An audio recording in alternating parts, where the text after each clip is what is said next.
Hello students, so ఈ రోజు మనము కాస్ట్ కి సంబంధించిన వాల్యూస్ ఏ విధంగా గుర్తుపెట్టుకోవాలో చూద్దాం నాన్న. అందరికి 0 నుంచి 90 వరకు వాల్యూ ఏమొస్తుందో తెలుసు, కానీ 90 దాటితే ఏమొస్తుందో కన్ఫ్యూజన్ ఉంటుంది కదా. ఎటువంటి కన్ఫ్యూజన్ లేకుండా సూపర్ ట్రిక్ అయితే చెప్పబోతున్నా. అదేంటి అంటే కాస్ట్ కి సంబంధించిన గ్రాఫ్ ఫస్ట్ మీరు గుర్తుపెట్టుకోవాలి.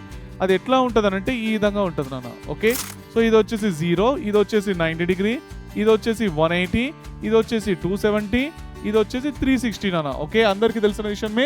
ఎబో ద ఆరిజిన్ అయితే అన్ని పాజిటివ్ ఉంటాయి, బిలో ద ఆరిజిన్ వచ్చేసి అన్ని కూడా నెగిటివ్ అయితే ఉంటాయి కదా.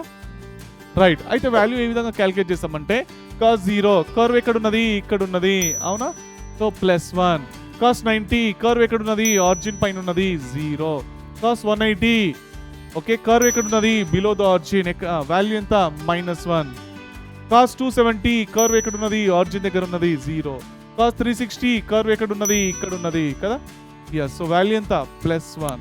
ఓకే, వీడియో నచ్చితే సబ్స్క్రైబ్ చేసుకోండి. Thank you so much.